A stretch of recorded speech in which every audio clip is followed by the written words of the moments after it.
I'm sipping, I'm sipping, I'm sipping, I'm sipping, I'm sipping, I'm sipping, I'm sipping, I'm sipping. Sipping, I'm sipping, I'm sipping, I'm sipping, I'm sipping, I'm sipping, I'm sipping, I'm sipping. Sipping, I'm sipping, I'm sipping, I'm sipping, I'm sipping, I'm sipping, I'm sipping, I'm sipping. This is Sipping with Sammy. I am Mr. Fly Shit Only, the one and only Sipping with Sammy, Sam Malone, Barstool Rug. If you ain't sipping with Sammy, you ain't sipping right. Please get your fucking life together.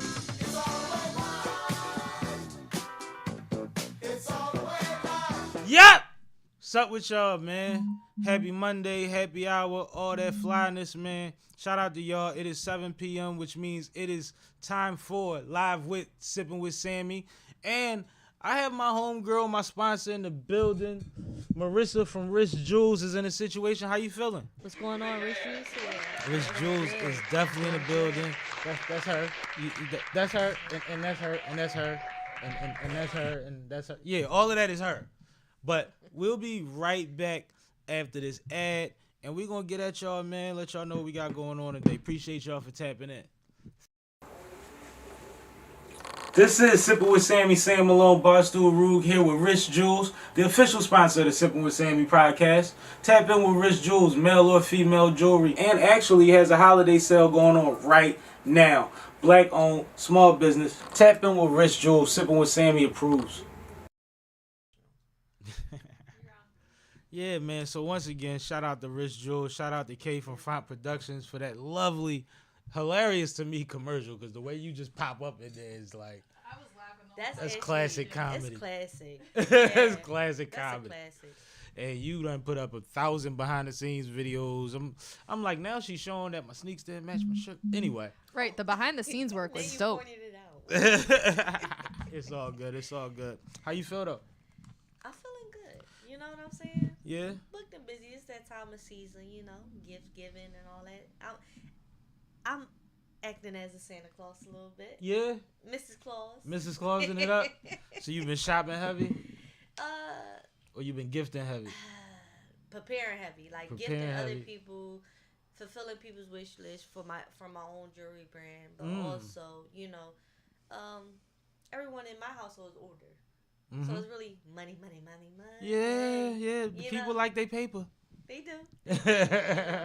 So just really preparing for the holidays to be Mrs. Claus, meaning preparing other people to have a special holiday at this moment in time. I heard that. It's my busiest time. I would say beginning of October through the end of February, because it's a lot of holidays covered. Because you know Valentine's too. Absolutely. So I would imagine so. And you did have a sale running. You have any specials coming up? specials, I would say stay posted for Valentine's. Valentine's is going to be real special. Keep an eye out. Very special. You just might miss something. Keep an eye out. Like this. This is VS. Very special. Anyway, very special. Ooh, K. Michelle, she put it on VSOP. Yep, Very she did. Special. Yeah, it's the same thing. That's my jam. Yeah. I like that K. Michelle. Mm-hmm. She has a lot of them. You got to catch one when you catch it. But as y'all can see, for the last few weeks, I've been, heavy. Today I'm a little nude. Little bear. A little nude. I took off the Little doubles chilly over there. for the day, and I said I know Marissa coming with some exclusive for me. So you wanna get into what we got going on, man? Absolutely. Let me go ahead and present. Let me do the honors. I'm honored. I How think about last time we had some silver pieces going on. Definitely had the silver going on. This time we're gonna light it up with some gold pieces. And let Sammy adore himself. Oh my goodness. These pieces here. See, I don't like to adore me. I like for other folks to do it, but I might have to make an exception. You know what I'm saying? Yeah, absolutely. Like I'll make a little exception. You know what I'm saying? So. This is something that I call casual, little light, but still casual. You can wear and go. You know what I'm saying? I love when she here to do her own ads. That is so awesome. And the beautiful thing about these pieces here that I'm presenting him with, once I wrap it around his neck, we go in detail about what's special about these pieces.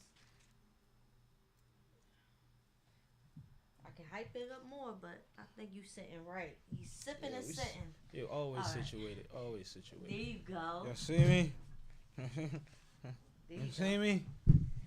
Okay. So if you cannot tell already, I don't know if the crew can get a close up, but if not, this is what we working Well, with. it's right His there. and hers is right there.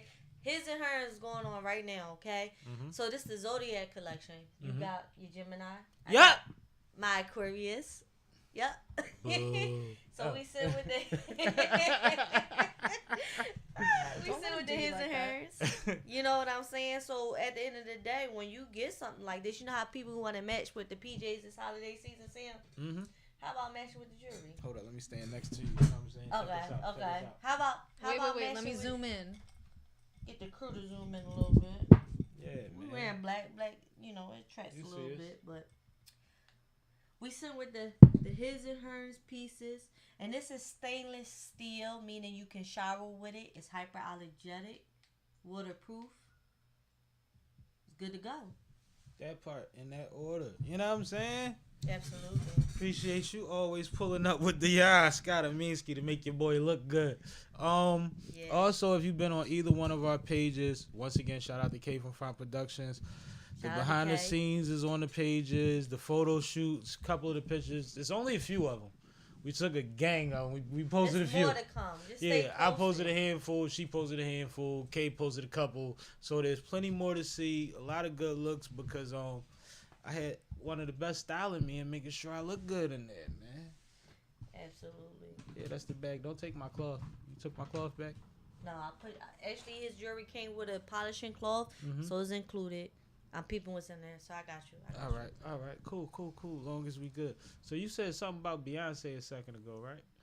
Oh, as far as my topic for the day, because this is the thing. I don't know if y'all know this, but Sammy like to do topics of the day, so be prepared for his podcast. If you know come what on the I'm live saying? stream, we definitely It's going to not have some the norm, topics you up. know what I'm saying? It's not the norm. This is some stuff, you know? So what we talking about, man? All right, so I recently went to Beyonce's movie premiere, right? I couldn't afford the tickets. To the concert? Not to the concert. You had $3,000 on you. Yeah, I didn't have that. Oh, extra $3,000 Just could to have went get to a some Beyonce, jewelry. no, I didn't have it. But I definitely had that 30 for that ticket. You know what I'm saying? So I went to the movie. I didn't know the movie was that long. I thought I was going to be in there for 2 hours. I was there for like 3.5 hours. Oh, it's a 3 in the. I didn't know that. Goodness. I was Beyonce, in Malcolm there. X. All right.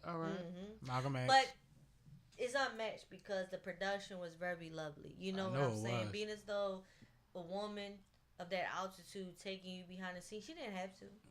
She didn't have to go that long. You know what I'm saying? She didn't have to go that long, but she definitely gave you something. She said $30, 3 hours. I mean, you got the show at that point. Yeah, actually, I would say so. Being as though I didn't go to the concert, I was happy that I went to the movie premiere. The one thing that stuck out to me during that premiere was, and I'm starting to see now, looking at content that people put out about the movie, is the fact that a woman, but she specified a black woman, but a woman has to talk more than once to get a point across, compared to the counterpart, as far as a man. I think that's fair. You know what I'm Not saying? fair, but I think that's a fair assessment. And I felt that the next morning when I left, I said, okay, what can I say? Because I'm on YouTube myself. You know, I was putting up my synopsis and recording myself on my channel. But I said, what can I talk about? Because I recorded the night before going. So I was like, I want to give a little review. I said, actually, what stuck out to me was the fact that she said she has to get her point across, like, not saying once or politely. Like, it's like literally repeating yourself for people to take you serious. So, being as though, you know, the host is a male, I was just saying, like, you know, I don't know, as far as authority-wise, do you ever see yourself repeating yourself more than once? When it comes to anything, it doesn't have to be, even if you're your own boss, it could be That's not fair. or anything like that. Because even as not being my own boss, I've seen in the workforce, like, I have to actually put a little base because I might come off catty or... See, and that's the thing. You know what I'm saying? I can relate to not being heard the first time, but I also can't relate to the same feeling that one may have from that. Like, I have a sense of entitlement if I'm not heard. You see what I'm saying? It's like, fuck you mean you're not listening? Like, I don't feel it the way that a female might feel it because, or a woman might feel it because she's like, oh, you're not listening to me because I'm less than, because I'm used to being treated as less than, which is a thing. You see what I'm saying? Are you going off of that? Are you going off of that based off the fact that you haven't had experiences like that of saying more than once? No, I've had He plenty of experiences like that, and all right, I'm a dominant quote unquote voice now, but not always. And then in combative situations, as loud as I seem to be on a regular basis, I can't out yell no fucking body. I don't think. And I have a real temper problem. So when I say that entitlement, it's like we have to figure this out because I can't go there, and I can't lose this bad. Like it gets bad, but it's not from inferiority. It started that way, but that's not where it's at now. You see what I'm saying? I'm with you. And I know that when I do speak, I'm well thought out. And I kind of think a lot of people, which I'm intentional about how I look, tattoos, hair, and all of that. But I think sometimes people take that for granted. That's a good point. You see what I'm saying? Good point, yeah. But I would never say that it's the same. But I can relate wholeheartedly, more so than people would think. I think so. Yeah. Yeah, that's a good point, actually. Like, he has to work with me, and I'm hard-headed, so he definitely has to say things more than once. Yeah. So thinking about that, like that's you said, K. based off of appearance, K's tapping in. Mm-hmm. Oh, I got a mic back here today. Oh, they weren't really? ready. I Feisty. love it. Hilarious. I love when he gives me a long, mic. so But I'm listen, like, I I'm knew gonna need this was somebody going to be a bounce hot on. topic. I brought a little bit of But I got heat. questions I'm though. sorry. No, that was a good point and a good topic to start with. I usually start with the weekend, but I'll get to my weekend when you on roll. I want to ask more about this Beyonce thing, right? Because I've been seeing a lot of clips. Did you go to a ratchet theater or you went to the county? I say county. I reclined. So was it a concert? No sticky floors. Was the concert on the screen or in the crowd where you went? See, you playing my old head hand when you say this because I go when I think no one's going. So I go like in the afternoon. I'm old school, y'all. So I but I'm like with you. I pay extra for my ticket because I want to skip the line. Yeah. If The I'm whole wearing heels, I wanna convenience skip is the line. everything. Listen, I work hard. I'm I'm a gonna treat convenience. myself. I'm gonna treat myself. Mm-hmm. And it's just a movie. This is light treatment. This is light treatment. Mm-hmm. I like I it. trick on myself. But I definitely seen all the ratchet videos. I seen the fighting. I seen the fire. Is there such a thing? It's a lot my of- feed don't pull that up. And a lot of people are complaining because they wanted to see the movie, and the people that were at the concert They went too soon. was doing too much, or the people that missed the concert was doing too much. It's like it's mixed crowds. Nice. Beyonce is that big of a star She where is that big, but the now whole that you crowd said is not that- going to be the same. Now that you said that, how come Beyonce has to speak more than once, twice to get up on the cross? But see, that's the thing. And she's Beyonce. I would love to know more about what kind of points and what kind of rooms. It seems like they was BSing her on lenses. Lens sizes. Talking about from a production standpoint. A production standpoint. They didn't- She wasn't. They put her. It's known in the film that They she's put a her in a- visionary. Not just herself said that, but people who work with her. But they put her in the says that artist she's box. that. They put her in the singer box. Is that what that is? Yeah, that happens. And she's not. That happens. Actually, We've seen Kanye to fight. take this We've seen crossover Kanye to a fight that. production. So it's a box. We've Gotcha. seen Kanye fight that. Now, still, Beyonce is one of the greatest performers I've ever seen in my life. Mm-hmm.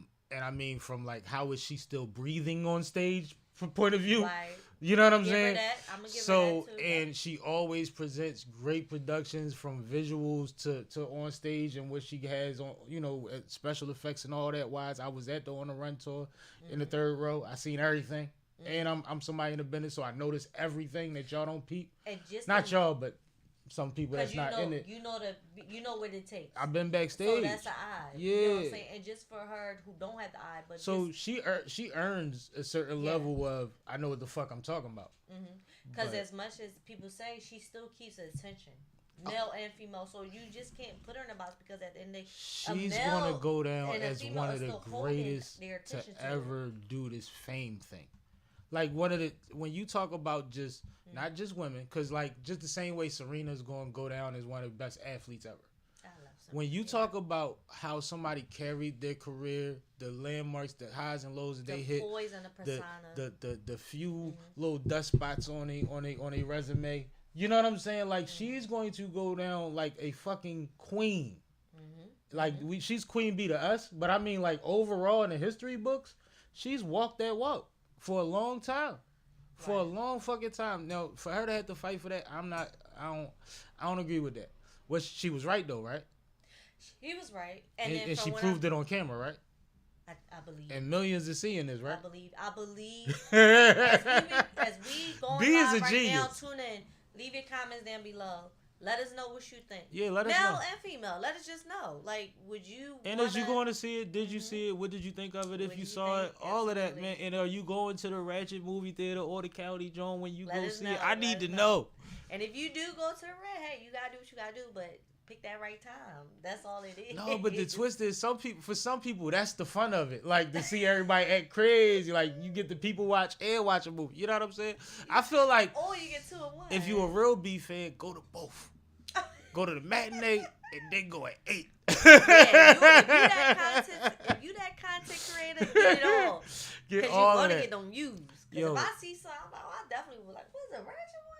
I know. Yo, I'm telling you, now that I mentioned it, one of them gonna pop in your phone as soon as you know how they right? listen. That's how they goes. listen. That's how But it goes. no, I love it. It's funny though because we comparing her to Taylor Swift numbers, right? We are sort of. And it's like that's at the same time that it doesn't seem to be fair. That's fucking awesome.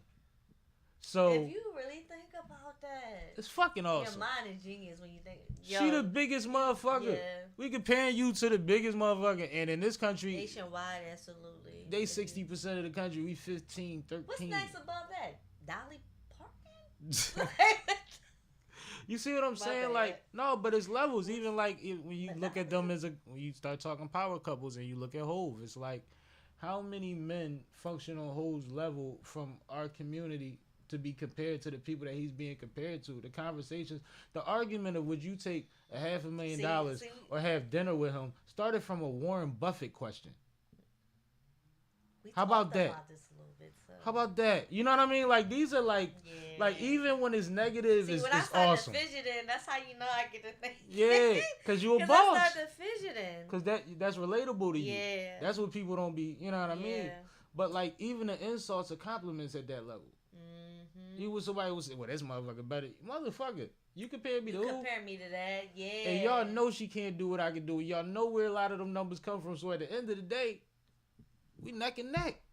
Cheers to being comparable to something like that. Something awesome. Like you will be, man. You fuck Zales. My bad, Zales, but I don't know y'all. I know Marissa. I done been in the lab. I done see how the magic is done. You know what I'm saying? I see how the wheels are greased. Shout out to Sam and I was impressed. Production crew coming through, Kay and all of them coming through. I was to the impressed. Risk Studios. Yep. Now I'm gonna ask you about one more topic before you go. Do we do Macy's or do we do the ski mask? Macy's. Did you hear about what happened at Macy's in Center City today? No. Today? Yeah. Literally today? No. Today. I found out when I was at work. So what happens is, because I got to keep it quick for you, a gentleman was in Macy's and he was supposedly stealing hats. One of the security guys approached him.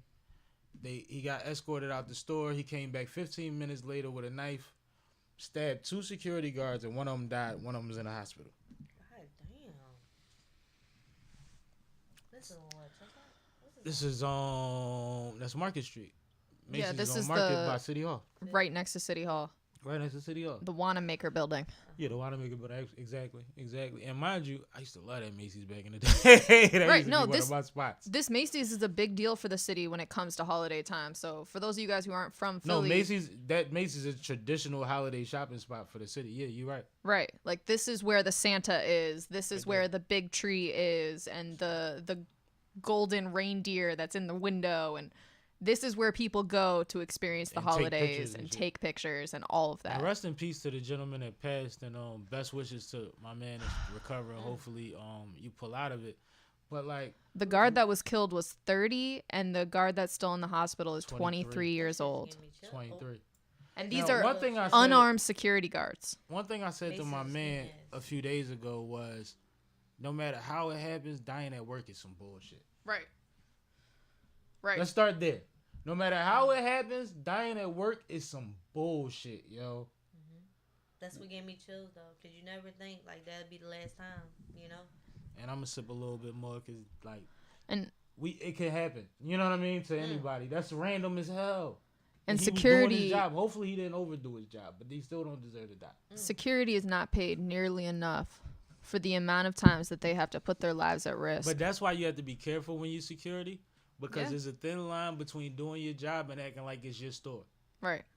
You see what I'm saying? I remember being a kid and being on Germantown Avenue, and somebody stole some shit out of Murray's, and he ran out of Murray's. You know what I mean? He running up the Ave, and we across the street at the YWCA about to get off the bus to go to swim class. Right across from the Murray's, caddy corner. You know what I mean? So the guy's running, the other guy's chasing him. Boy turn around, stakes in one hand, start busting at him. All you hear is pop, pop, pop, pop. I'm so young, it sounded like firecrackers. Everybody get down on the bus. I'm in 5th grade. You got shot at over some Murray steaks, bro? He was probably making $7 an hour back then. And I'll never forget it because that was a lesson my mom taught me. And I remember being in another Murray's when somebody else was stealing, and somebody went to go be a superhero. It was the Murray's further down Germantown Avenue when they had it on the corner of the next block down, 2 blocks down. And somebody grabbed him and was like, don't go out there chasing him over no food. Is you crazy? You don't know what he got. And I just remember when I was in 5th grade and somebody got shot over that. You see what I'm saying? No, I your job totally ain't feel worth you. it. Like, even back in the day, speaking on that, like, even coming out of check cashing place on Diamond, like, even the tellers was something, like, they get that deep. In the It's hood, crazy. they get that deep. Like, you leave and then you get something, you leaving with shredded newspaper. You ain't got the money. And That's then crazy. people who you is with doing it, they on top of taking from you. The hit was you the whole time. Yeah, you was a lick. So it get that deep. So you asking me ski mask on Macy's, but that is wild. I'm like stuck off the fact that this man went to work. So now it's like what, the security guards, the new army patrol, like I don't understand, man. That is wild now. And what's crazy is we know in department stores, especially the We big gotta ones, do better. they have undercover security, they have shoppers, they have all type of company affiliated people around.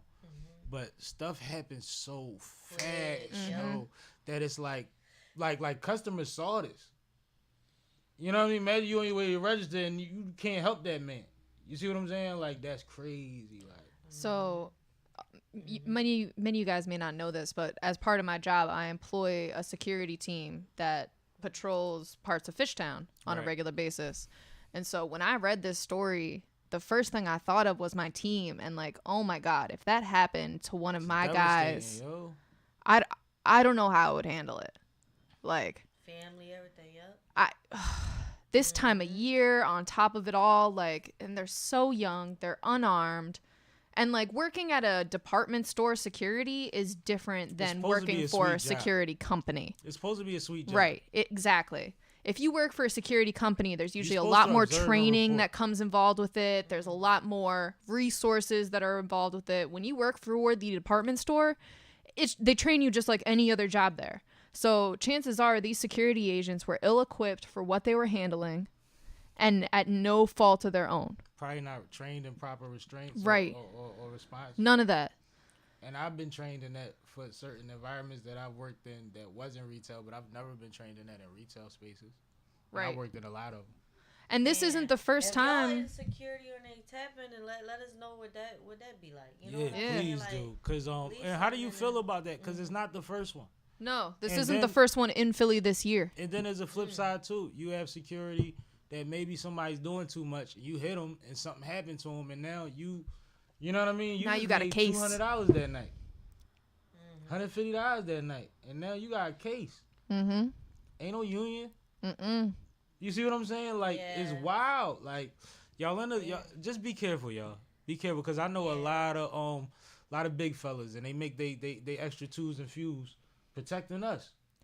And in the weirdest situations. I was about to say, we consider security like a great entry job for a lot of young black men.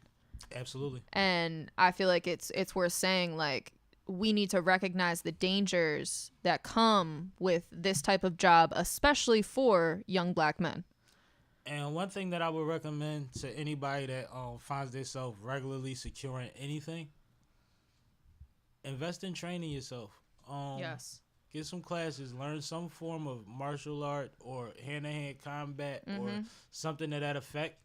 De-escalation tactics. There's recreation centers, there's YouTube videos, there's programs, might cost you a bean, $200, $500, something like that. Because what you don't know and what they'll show you on the first 2 sessions will blow your mind. Yep. When they show you how to react to someone with a knife, or if someone bites you, or if somebody pulls your hair, or if somebody does things that you would do by instinct are the opposite of what you're supposed to do. And that's the reason that it's called training, because you have to get your natural reflexes out your system and do what's right in that moment. And you'll save your life and other people's lives, because sometimes when we're left with no defense or no expertise, it's no choice but to really hurt somebody else. Where we could have just probably restrained them or put them down or held them. You see what I'm saying? A lot of times being able to recognize when you're in one of those situations is the whole thing. Exactly. Like, if somebody goes to choke you, what you do immediately, like in the first second, makes a difference between whether they can choke you or not. Right. If you panic and then you think about, like, oh shit, I was supposed to do this, it's too late. Now they're too far. Your chin ain't gonna make it into they. Like, I've been trained, but it's like, honestly, it's stuff that's like, like, I want to kind of see that. yeah, I can show you off camera. It's a little, it's a little bit much for now, but it's like, it's certain things that you just, your natural instinct is to pull away. Your natural instinct is to push. Your natural instinct is to do certain things when actually it works against your advantage at the time. And you see what I'm saying? Just to calm down, take that second and focus and like and, really and do what you're supposed to do. Yeah. And taking it one step further, like, all of this intervention starts way before things get physical. Way before that. Like, you need to be able to recognize the threat level before any of that happens. Before you are faced with a threat, you need to know that this could happen. I'll give you one. If someone's irate, you damn near have to treat them like an animal. Right. Do not face them head on and square chested. Get them happy. Get your sideways on. It's less threatening, and you're in a position to defend yourself. Because if they think that you're challenging them, like, you don't just stare a motherfucking wolf in his eyes and say, I'm a wolf too. You gotta be the one to hold it down, and sometimes you gotta be the one to say, somebody else handle this. This person does not like me. Maybe if I remove me, this doesn't happen. It's a pride thing too. Technical. No, it's a lot. It's a lot. Like, like, one of the biggest things that you have to learn when you're dealing with a team is how to tap each other out. Even in a meeting, you have a board meeting, get crazy. Yo, bro, go get a cigarette. That's real. We gonna finish this part. By the time we get done this, you be done your cigarette. Okay, so you don't have it. You say train for it. If you're not keen on it, then absolutely. If your job does not put you in a position where, should you go outside your job? If this is your job, should you also go? This is your job, but should you also go and for your training? Yes, because this is happening nowadays. For the training, not because it's happening, just the nature of the beast. Just because of nature of the beast. Like, let's just use common sense along with the climate.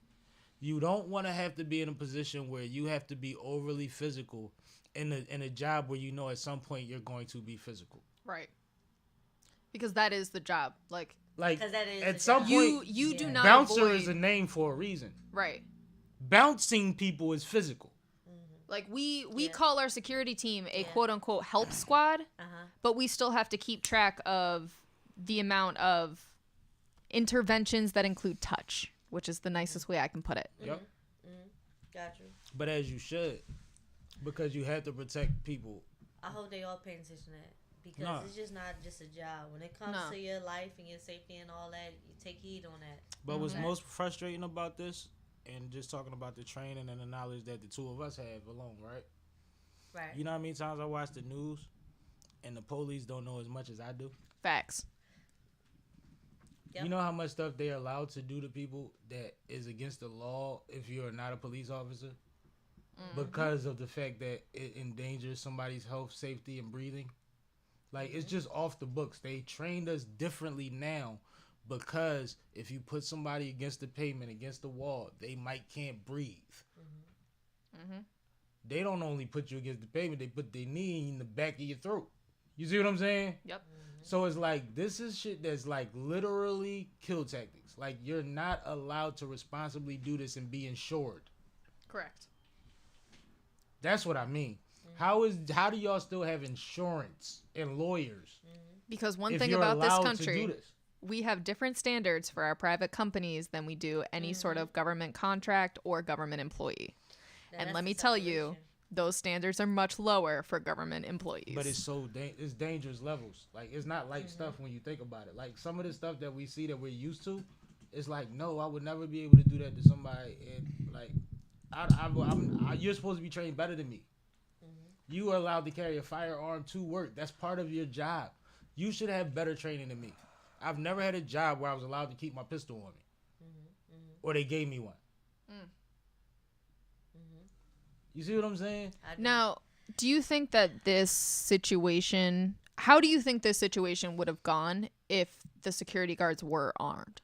Now, see, this is the thing about the tap out, right?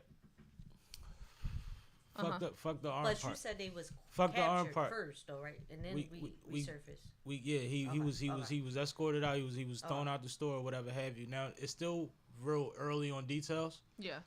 So I gotta say the ifs and the whatevers. So we don't know if like the guards were ambushed or but what whatever. I'm saying is part of the whole tap out thing, right? If this guy was irate enough to come back with a knife,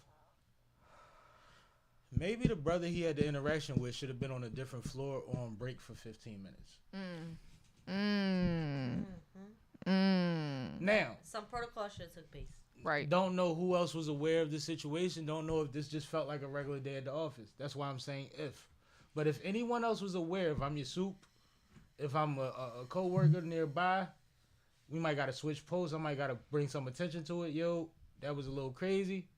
But we need to give heads up to literally, it could be as like, if they was on the first floor, which more than likely they were because the men's department is on Market Street, by the Market Street door on the first floor. Last I was in there, right?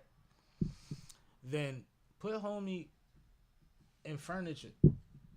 Put him with the pillows and the comforters for an hour, maybe for a shift. Help the security too. You know what I'm saying? like sometimes what happens usually is the person that returns to the scene, they walk right back to where it happened and they go like this, and then they don't see you. So he was escorted out, not prosecuted or anything, just out. No, they didn't. Nobody arrested him. That's obviously. Wild. Yeah, son. But mind you, you can't do much about shoplifting nowadays. Okay, we can't. Okay, I get what you're saying. Like we don't have too much information now. Okay, so it happened. Unfortunately, it happened. But I want to see something done. Like going forward, now we know we should up something when something like this happened. Like the whole Katrina and the flood and stuff like this. How come nothing's happening when it comes to like a flood zone? Why we not putting sandbags or even school shootings? Why we not installing the metal slam doors? Remember, what's the face on? She running across the whole board. She right though. Because I hate to sit on something that happened because I'm a visionary to like let's produce something now. You want to be solution Well, oriented. only because I'm also cut short a little bit, and I want to leave with a little something. Nah, you good. You know what I'm saying? The thing about like, Macy's, what's the face-offs up when they had them boots on in jail and they said lock them down? They shut everything down at that time. No more fights. Nobody's gonna get poked up. They locked them down with them boots. So she is hilarious. What I'm saying is, when we see all this happening, this is starting to become the American history. But if I was to go to the future and look on this mirror, what have we done to prevent? I don't see any real prevention. Now with the Macy's situation specifically, it's a big enough company in one of the flagship stores where there will be some new conversations had about protecting each other in that situation in that store. But I agree with what you said, though. I do agree. In those stores, I should say. I'm not trying to say you was wrong with that. I absolutely do agree. Maybe it should have been, okay, we had an incident. Let's put two guards on every door now. And then outside of that, let's actually up another guard at a certain amount of feet. on opposite And see, direction. that's the thing. You would Let's have to, really have a protocol here. It would be strategizing space and placement because usually you don't have enough Say that people to again? space or placement. And Strategizing space or placement. I can't repeat what he said, but that was good. But because you usually don't have double security on duty. Only because of that. Yep. If you have double, you have double because of the season. You don't have double to But manipulate that way. We gotta save that topic for sure. But we definitely. I will put a needle in that because I would have something to say about that. Because are we moving into a martial law? If you want more security, I want people to do you feel? understand what martial law is. Is it considered martial? Because everybody's not going to say, I want to be security. I'm going to explain to you what martial law is. Okay, yeah, that's smart. Martial law is not something that they drop until everything cools off. Martial law is a 5 or 7 year mandate. Once your city becomes a military zone because of martial law, it remains that way for the duration of that time. So this is not something that's quickly implemented as quick as people be like, oh, they're going to do martial. No, because shut shit down. You know what I mean? It's one of those things where it's like, it would have to be some movie shit. Gotcha. So when people say that, it's like, I understand maybe people might even call for it. Like, it's necessary. You do not want to live like that for 7 years. So you're saying you don't necessarily, outside of martial law, skip that. Skip martial law. Okay. How using what we have, using our resources, what we have. So you saying move to security and all that? Remember Operation Safe Streets? Wait, what was that mayor? Who's the mayor? With the fro. Yep. I know. Not Nutter, but before Nutter, who was it? It was Street. John Street. Yes. They had Operation Safe Streets there. John Street, exactly. Mm-hmm. And they put cops on every fucking corner. Mm-hmm. Like you couldn't buy weed in the hood. They was in front of every bodega, every Chinese store. Huh? I saw it. I was hanging in North Philly trying to find weed. Used to go to the same corner every day. Now we gotta find this nigga, and you gotta buy. The Chinese store getting food if you weren't just. Bro, they used to be everywhere. Yeah, it was there. We don't have that many cops anymore. Well, see, see, this is a new problem. This is after all of the uprisings and things like that. Right. Our academy classes are quite low now. We shot down after the uprising. We gotta put a needle But before all of that, there's always a middle ground to what they doing and what's possible. And what's possible, and actually, what actually happens, y'all want to spend money on paying civil suits, or do y'all want to pay some motherfuckers overtime? Right. Like what they did was they created mandatory overtime. During Operation Safe Streets, they created mandatory overtime. Mandatory overtime minimums. You see what I'm saying? Mm-hmm. Gotta do it. That's a topic to be discussed. We got a new chief of police and all that, so we'll see what happens. Yep. But you out of here? Yeah. Appreciate you. That was a good hug. Sam get good hugs, y'all. Always love. You know, I'm full of love, man. It's me. Yeah. And we twinning today. I know that was actually a real good zoom up with the wrists and the SippinWitSammie and. No, I still gotta talk. We're still live. Yeah, we're work. not going anywhere, but we're just still here. It's just me, we're just chilling while you're leaving. Let's make some noise for Marissa, man.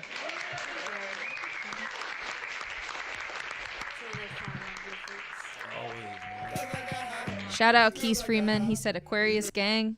Keith, what up, Keith? All day. Fuck you been at, Keith? I can't see none of the comments. That's the only comment, I guess. That was the only one, but I will pull up the doc. Oh man, listen. All right, so I guess since Marissa's leaving, I'll get into my weekend recap.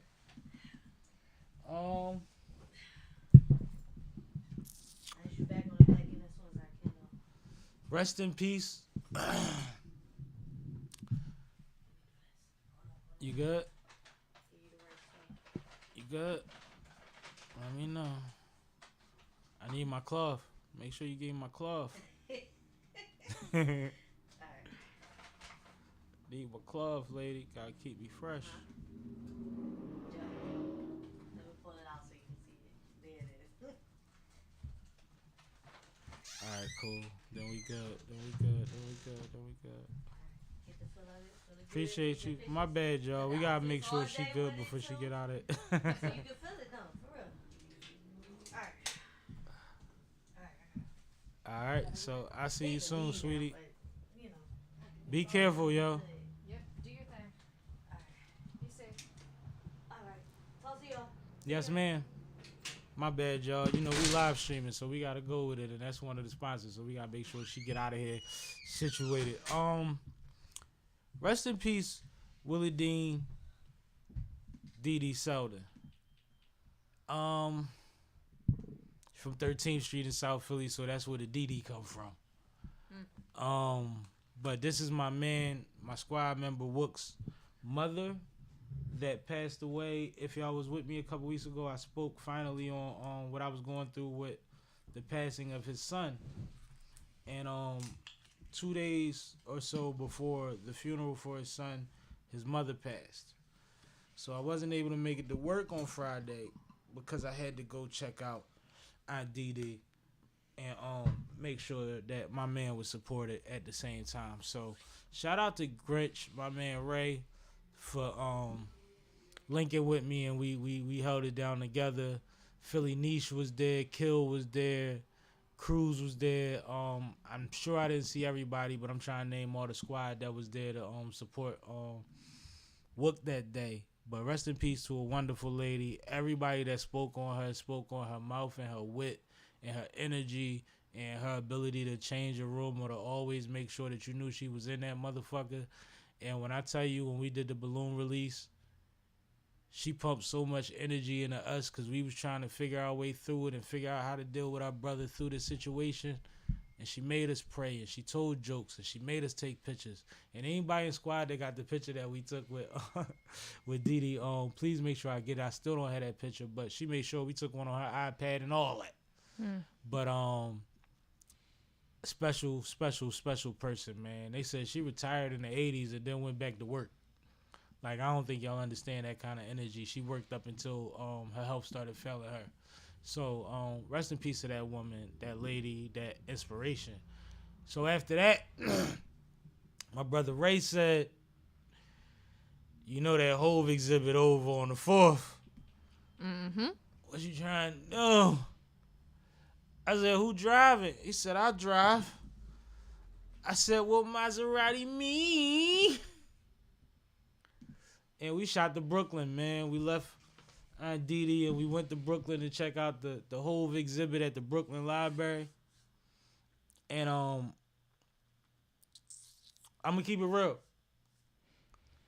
I ain't a Joe motherfucker. I don't play a lot of people close. But Hove been my uncle since like 97 in my head. So if I would have been one of the few that wasn't posting, not even posting, that didn't experience being there and would have had to watch everybody else post it, was really what I was saying. Oh my God. So shout out to Ray for making sure that we made it out there, because I might have been running out there today and try to fight my way back here to talk to y'all tonight.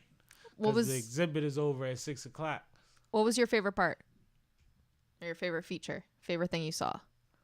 The thing I was most excited to see was Baseline. The recording studio. The real life reenactment of the space that...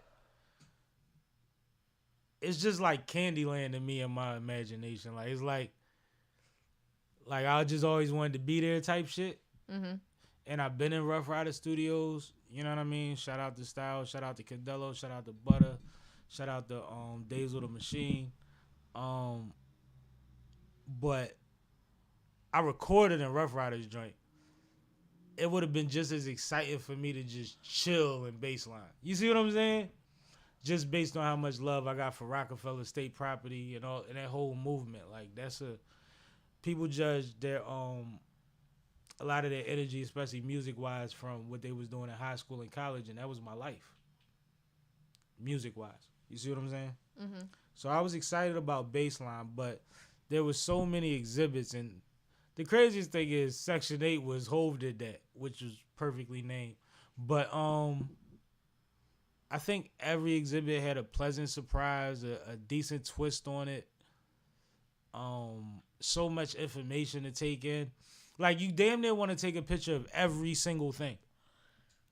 You have to, like, prioritize because there's a line of people. It's still a functioning library. I don't think people realize that. Like, there's still after school daycare or whatever programs going on. The kids is over there doing their thing. The information rooms with the computer labs and all of that. People is in there trying to get they reports and their papers and their information right. Like, there's still books in the middle of some of these exhibits that are regular library books that people are walking in there to try to find. But it flows well. It's spacious. If you scan the scanning joint on the entrance, and it's probably throughout the building, but you should do it on the entrance. Angie Martinez narrates each exhibit, which is awesome because I don't think people realize Angie damn near A&R most of Jay-Z's early projects. Especially when he was together with Dame and everybody during those days. Like, before he put a project out, he didn't go to the radio station. He used to pick Angie up and make her ride with him and give him feedback. So for her to be able to recount the energy that this exhibit represents, or the magnitude of these moments, or the transitional periods, it's from a real space. She's not reading a script. She probably wrote her own script for that because she was there. I don't think Angie get enough respect on her name. So I just want to make sure y'all know, like, if you a whole fan, you owe a lot to Angie on some real shit. That's why he always go back to Angie. One of the best interviewers in the game too. She is top tier. Shout out to Safia, Lil Martinez, man. You know what I'm saying? But yeah, Angie one of them. So I just think it was phenomenal. I think once you get to that front step, like, even before we park, when you see the writing on the wall, you see how big that is over top of the BLM on a Brooklyn library, like, that is just, like, so heavy. It's like, nobody got this. You feel like you in Dubai or some shit. Like, what the fuck is this? Is in the middle. It's in the middle of Brooklyn. Like, everything is moving around and shit. It's vendors out there getting their shit off. It's crazy. It's music playing. Everybody's taking pictures, posing, but everybody's pretty much being respectful. It's like, it was a dope energy. And then you got girls that is going from exhibit to exhibit, quoting rhymes and lyrics, and you got the homie or the white boy that just can't help but to yell out everything he remembers every time he sees something. And then you got the girl that she supposed to be fly, but she geeking out and she telling everybody, Jay-Z's my uncle. I'm like, you ain't my cousin. But anyway, Yeah. it was all kind of energy in there, but everybody was in respect to each other's time and space. Nobody was rushing each other because, you know, everybody was catching photo ops and reading shit. And, you know, it felt like a way to bring the library and the museum experience back for people. Like, to get people back into both in a real way, because culturally, we're turned off of museums because it's just a bunch of stolen shit from our people and other people that we can understand. Mm-hmm. And then the library thing has just been seen to be outdated. But I know that one thing they did was there's been over 60, 70,000 library cards that have gone out since this exhibit has started. And if a small fraction of those people that didn't have a card before utilize that space, and we start turning libraries back into community centers and display pieces and things like they're doing in Delaware with the Wilmington Library. Mm-hmm. Like, I think we could bring that energy back. I think it's an example. I think that they'll try to do something like this for somebody else. Probably not in New York, but maybe another town. Maybe in Memphis will pick something like that and do a Dolph or something. Like, I don't know. It's possible. But right now, Hove did.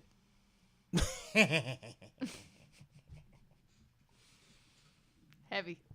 And he ain't even do it. Heard about it, saw it, and was like, oh shit, I ain't even know. It's crazy. The Lexus was outside. It's crazy. But no, I had a ball. Once again, shout out to Ray, and rest in peace, Miss Didi. Because when we got back, we was almost home, and I told my man Ray, I said, bro, I needed that. That lightened the load a little bit. I went to 2 funerals in a small amount of time where at each funeral they had to talk about the other funeral.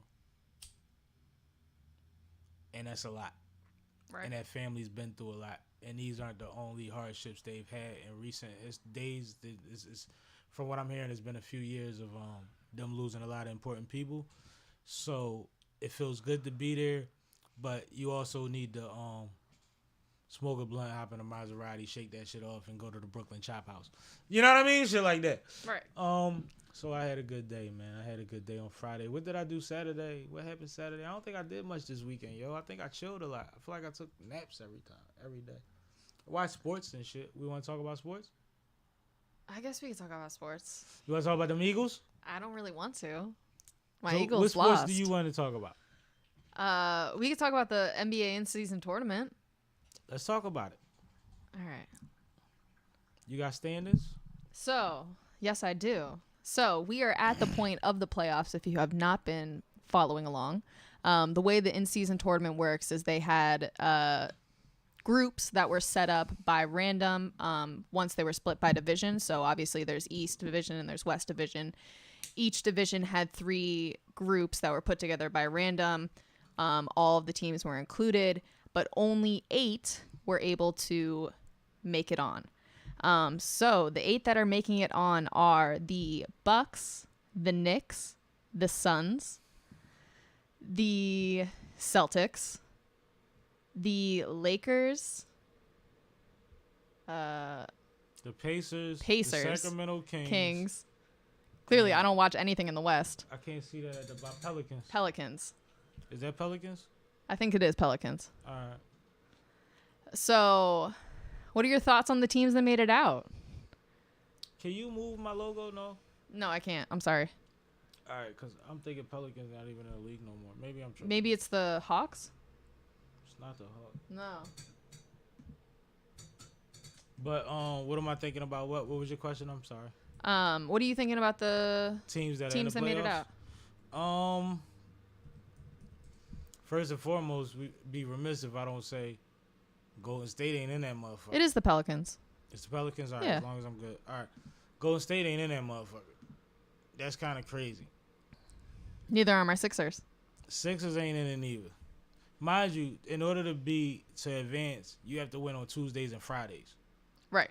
So just for anybody that's not clear on that. So even though your team might have a good record, they might not have won on Tuesdays and Fridays. So might have missed a couple Tuesdays or Fridays, and that's why they're not still in it. Right. My Lakers clinched early. They did. They Very actually early. had one of the best in-season records of all the teams. We was 4-0. Yeah. Yeah. Milwaukee, we expect that. Yeah. New York is like amazing, but they look better this year. Indiana actually looks great this year, so that's not so surprising as a lot of people might have it. They actually look great. Boston is Boston. Boston should be in there like Golden State should be in there. Phoenix should be in there. Sacramento was a good look and actually an exciting look. Pelicans, I don't know how many Pelicans games I've seen. Like I said, I thought that maybe they changed their name. I ain't seen a Pelicans game all season. But clearly they getting it done on Tuesdays and Fridays. But what I will say is it's a nice little list for to make for a good playoffs of the tournament. Like, this look like exciting basketball across the board. Even if there's teams up there that you're like, why are they up there?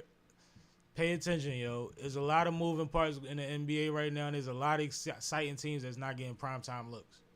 That's true. A lot of them. That's true. A lot of them. And I be at work listening to sports shows and shit like that in the morning, and they'll start talking about certain stuff that's going on. I'll be like, oh, my God, yeah. Oh, wow. Because even the major sports shows, they only talk about what leads. And then they got to get what's left. So sometimes they'll even skip over, like, Indiana's great season. Sacramento's great season. Yeah, there's a lot of... And I ain't saying great, like, guaranteed to be in the playoffs. I'm talking about, like, they got a good upside. They balling. They show up in games that you don't expect them to sometimes, like, and it's exciting. Well, there's a lot of youth, too. Like, there's a Exactly. lot of young superstars that we're about to start hearing their names over and over and over again. Tyrese Maxey being one of them. You go right back to the Sixers. Of course, I got to. But, I mean, there's a bunch of teams that are full of that. Let's be clear. I was one of the first people saying Maxey was the shit. And I'm a Laker. But I fuck with Maxey. And overall, I think he's a great kid, but I think that he's a hell of a talent. And I think that when somebody's that explosive and that young, you utilize that shit. So I've been an advocate for Maxey to get greenlit a long time ago, and y'all thought he was greenlit last year, and he wasn't. Mm-hmm. I knew the difference. I'm just saying. You never slow down a game for somebody like Harden when you got a 22-year-old like Maxey next to him. Right. That don't make no sense. But I'm excited about the playoffs. I think it's going to be dope, and I got the Lakers winning it. That was going to be my next question. You have the Lakers winning. Got the Lakers winning it. Okay. Brian is somebody that's like tenacious about like shit that other people don't care about. Well, and that's the thing. I feel like now that it's called the playoffs, like we're going to see certain teams start to play acting crazy, right? A little harder. Yeah, and we might see an injury or two, but hopefully it's not a Laker. AD. Yeah. I mean, that's kind of why I'm glad that the Sixers aren't in it, because we are just getting over illnesses. We already have some, day-to-day injuries on the roster, on the starting roster. Like, we don't need any more. We can sit these games out. You funny. That's how I feel. Well, the tournament is still the tournament. So, because the only game that's not a season game is the championship, or the one before the championship and the championship, right? If I'm not mistaken. Trying to figure out a good transition from that. We don't really have. The only other sports thing that we have up here isn't really sports. It's Deion Sanders. Yeah, and like they said, he split from his lady. I don't got nothing to say. They might be back next week. Like, well, they put out a statement. What does the statement say? Like they, at least she, the way I read it, went to Instagram and said like, we've decided. They did like the generic. Yeah. PR. Like if you see one of us out with somebody else, it's cool. We're not together. Right. Neither here nor there, man. Like, the new news is Ashanti pregnant, and they just confirmed it. So it's like, people makeups and breakups is like, all right. And it's crazy. I was at work, and a lot of women's opinions, like, the girl said that she's hearing people say Ashanti got thick, so Nelly went back to her. What? And it just be like, yo, some of these narratives based on y'all crazy. Insecurities are crazy, yo. Yeah, that's crazy. And then I had to even think about it. I'm like, well, some real shit. Ashanti definitely got a grown woman on at some point. But she started going crazy viral back when she took the picture in the Palms swimming pool joint in the hotel room over the city. And she started going viral like once a month after that. Her and her mom would go like every quarter, like quarterly, and she would go every month. And it's like, Nelly was engaged to Miss Jackie and doing him, but we clearly saw the transition of when they started being around each other, like verses and stuff like that, where it's like, man, they still fuck with each other. Yeah. And if she's pregnant, God bless her, and hopefully that they have a healthy, beautiful baby. But like, y'all be worried too much about people breakups and makeups, and y'all start picking sides and putting too much sauce on it and blaming it on shit that don't make no sense. And next thing you know, they back together like Nelly and Ashanti. This is true. This is true. Or not, but at the end of the day, neither here nor there. Right. I'd rather argue about sports. Well, while we're on breakups, I do have one more to talk about. Oh my goodness. Lyrica and A1 Bentley are getting divorced. We've known that, but Lyrica officially announced today that she has filed for 1/2 of A1's music royalties. I heard she got $1 million in royalties granted to her. Oh, it was granted? Last report I saw, and if I'm mistaken, y'all correct me in the chat, in the comments, was that she was granted $1 million from royalties during her time with A1. Wow. That was the report. That's crazy to me. That's like... Explain. So I understand that when you are married, there is a legal precedent that you are entitled to 50% of your spouse's earnings during that time. Like, I understand that that is legal precedent, and I'm not saying that like her case is anything outside of the norm or that Depending she's on the crazy state, or but whatever. Definitely in California. Right. But the fact, like I could understand you and I work together on this. So like a hypothetical where we had to split this company, like I could understand thinking 50%. Not that I would ever do that, but whatever. They don't go to the studio together. She was actually on camera. Well, that's a reality show, but according to reality show, she was stopping him from going to the studio. Right. She was getting in the way the majority of the time.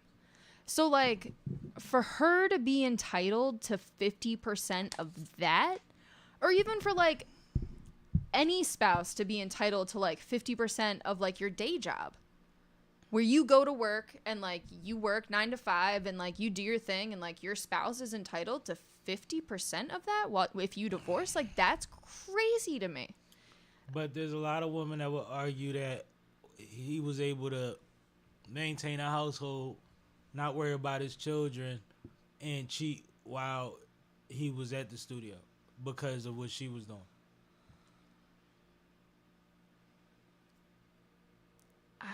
I guess. I mean, no. Give your feedback. Because you side for a reason. I mean, and part of this is because I would also, like, as a woman, I would never put myself, and my mother taught me this, I would never put myself in a situation where I am completely and utterly dependent on somebody else's income. I feel like as a woman, that's a trap. And, you know, it fucks a lot of things up, just like as far as your relationship dynamic and like your ability to have conversations and make decisions as a household. All right, so let's go deeper within the breakup, right? Mm-hmm. I think the part that a lot of people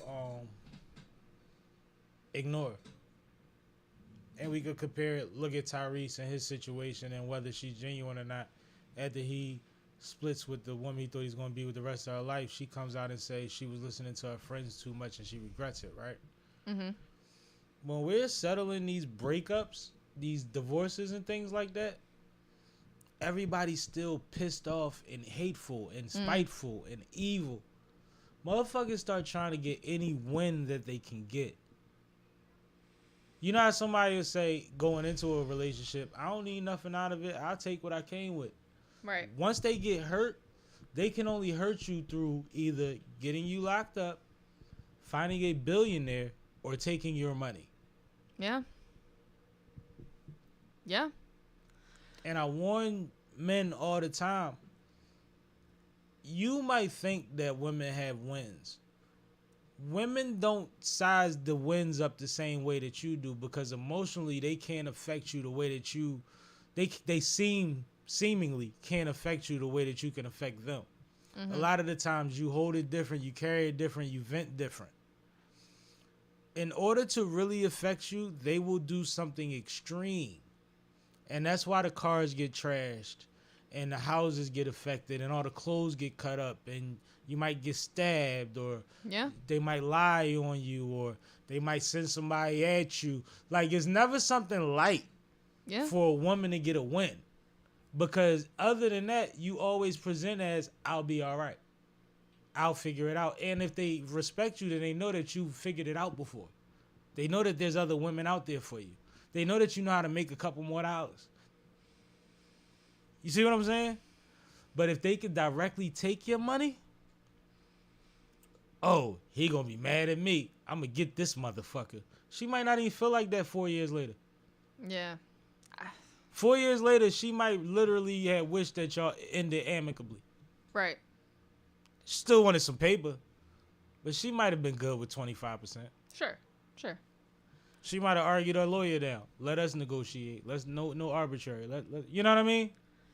And I feel like that's part of the problem too. I'm not saying that with this particular case, but in a lot of circumstances, when people are getting divorced and they hire a lawyer, once the lawyers get involved, it becomes like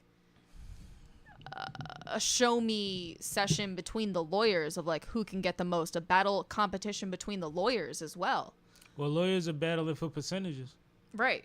So I feel like at that point, even if your intention wasn't necessarily to, and again, I'm not saying this about this case at all, but no, I was trying to generalize anyway. Yeah. So you go. Even if your intention wasn't necessarily to create difficulty or really argue for high percentages. Like, these lawyers have reputations to uphold within that court itself and with those judges. So if they come in with some sort of like lowball offer, it might be seen a sort of way amongst their peers.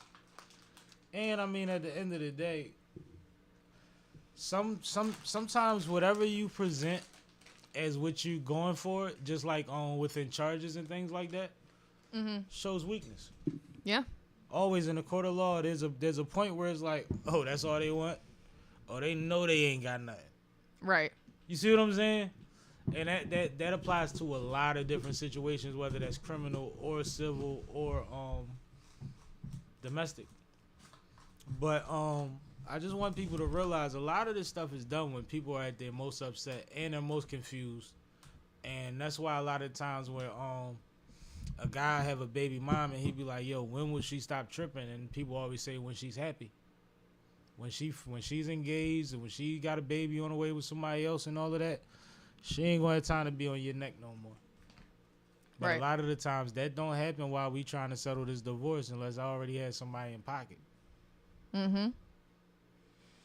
So, and a man will go and just run it up, and a woman will be wanting to run it up, but still scared about her safety and adding too many notches on her bedpost at the same time. So then she still don't feel like it's fair. Just my opinion. Y'all can give me yours in the comments. I'm just saying, this is the best. Only you could protect you. This is true. No matter how much you love that woman, when she called them police, your scratches usually don't matter immediately. Trust me. Heard too many stories, seen too many situations. So protect yourself. Joe Budden versus Louisiana. Let's talk about it.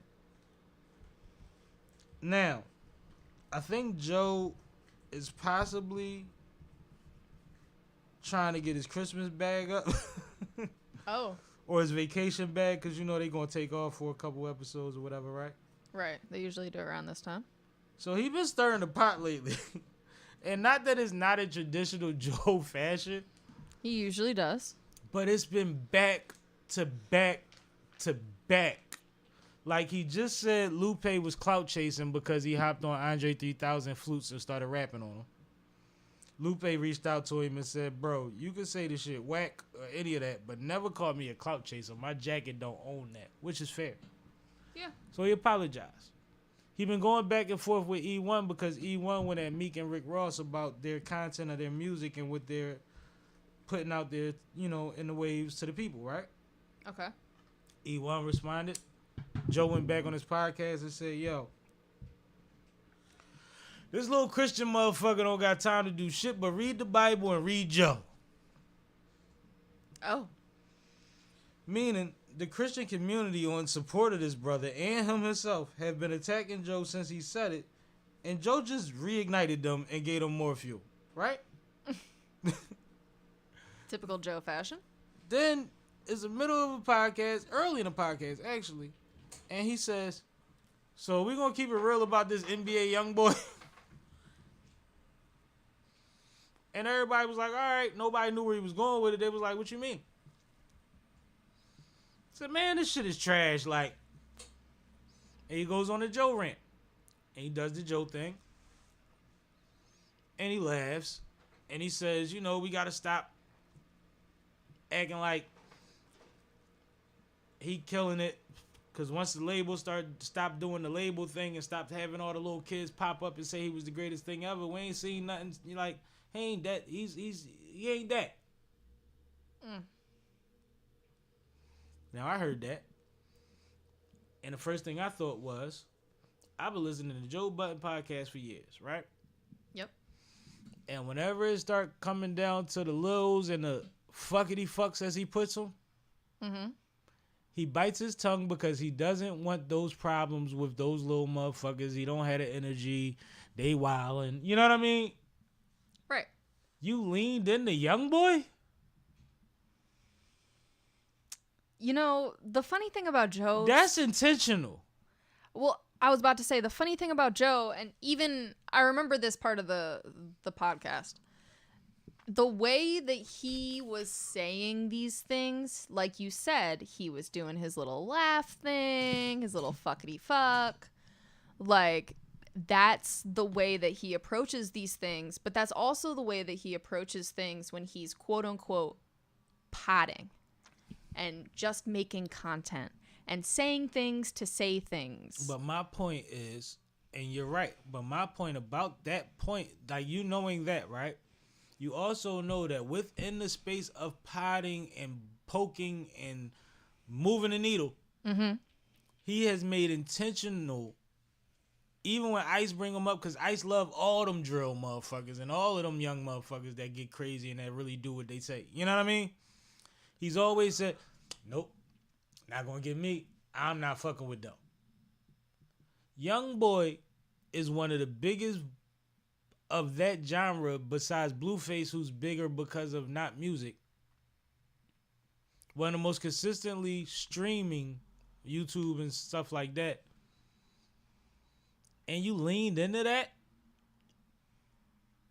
That's curious to me. But then Young Boy responded and he put up a video. I really can't understand half of what he be saying. But he told Joe his last project is still top 2 or 3 on the charts and he still getting money, but don't snitch on me. Don't snitch on me, but you an old ass nigga, your dick don't work. He said a lot of like random, it was crazy. Young Bull stuff.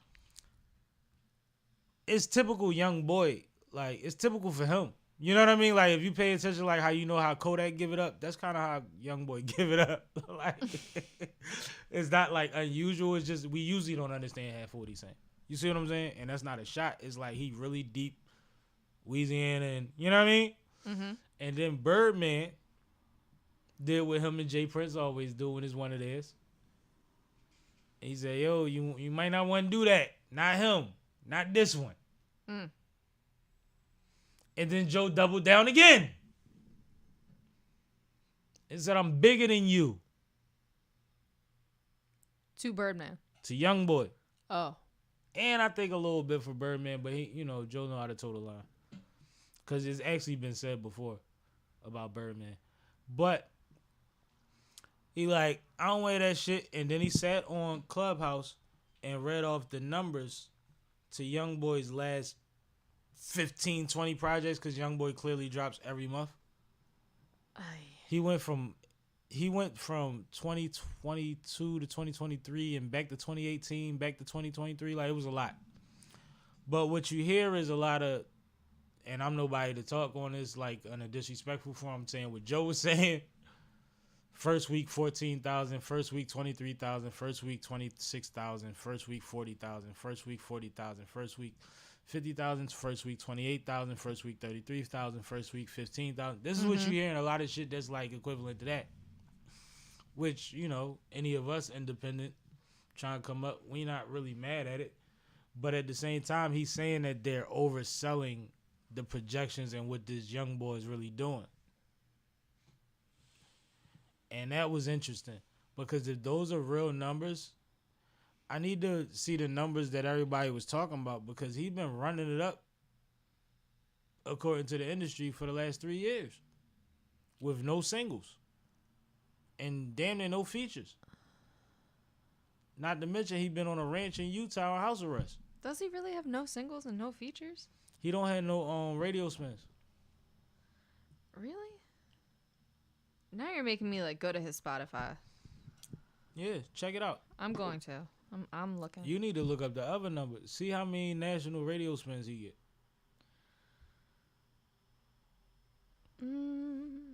He one of the biggest motherfuckers of his generation, and the baby is on everything. Even when he died down, you still see more of the baby.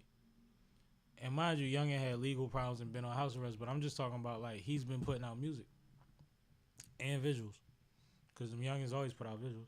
Right. Yeah, I can't argue. They'll shoot in every room in the mansion. Sorry, young boy. I'm not really seeing too much here that... But anyway, baby smacked that hand. Joe responded. I'm sure there's more to come.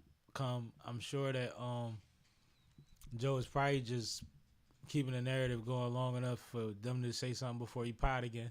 If he's smart, because he's actually good at manipulating this this space and timing it to where it benefits him. But Joe been in some shit lately, and I'm entertained. But like I said, when Jay Prince and Birdman and certain people start telling you not this one. Damn, first it was Toronto, now it's Louisiana. Like, what's next? Oh no, Joe is. I mean, he had half of Atlanta against him when he had the Migos situation. Right. Forgot about that. Don't forget, he ain't scared of nothing. He had a gun in his head that jammed in his own hood in Jersey. So, you know, life different when you live through certain shit. Keep trying to explain people that. This ain't true. about me. Where do you want to go next? 50 Cent versus Diddy, since we in the industry. All right. Why is everything up there twice? You was being weird. What do you mean? If you look at the topics, a lot of them are twice. They just worded different. 50 Cent versus Diddy. Now let's just talk 50 in general, right? We know, and it's probably been overstated, that 50 has a never say die attitude. He's never going to give up on you. He is going to talk crazy. He is going to press you. He is going to put lawyers on you. He is going to make shows about you if he can. He's going to make videos about you. He's going to try to get somebody close to your woman. He's going to expose if you owe him money. He's going to expose if you cried over money. 50 is relentless. Mm-hmm. But he's also a longtime rival and enemy, so to speak, of Diddy. Mm-hmm. And with the last month Of allegations? you know what's crazy? It even feel weird to say the last month because 50 has had something monthly to play off of for Diddy for the last few years. But for the last month, There's been this a is lot of fodder. Candyland for 50. Yeah. Yeah. He has made every joke. And the funny thing is, I don't think people realize because it seems like he does it so much. He actually does one joke per situation. Sometimes he might double up, but he switches angles and he starts saying Branson Cognac. And it becomes a marketing thing. You know what I mean? But he actually doesn't really OD. Like, you won't see 50 go on tirades at somebody. He'll just take every headline and spin it. So now he went from trying to buy Revolt Right. to piggybacking off of what's my man name? What's fam name, yo? I don't. You gotta say more than that. Crazy thing is, it was on the tip of my motherfucking year before you asked me that. Let me see what Chase got. Hold on. Shout out Chase Smooth. Columbus Short. 50 piggybacked off of Columbus Short saying that Diddy hit him in the middle of the night, 3 in the morning, and said, I ain't see you at the BET Awards where you was at. And he was like, yeah, whatever. He said, what you doing? He said, I'm in the bed with my wife. What's up? He said, yeah, well, I'm at such and such a hotel. He said, all right, that's what's up. Who else did? Then he said, me. Just me. So then Columbus had to come back later and explain to people that he did not go. But he was saying or trying to confirm that did he be on that type time? And he could confirm it because he's been offered that type time was basically his point. Anything so far from you? Okay. Like, none of this is surprising to me. Like, we all know Diddy's type. Like, Explain. What is Diddy's type? What does that mean? like we've heard these allegations before about him.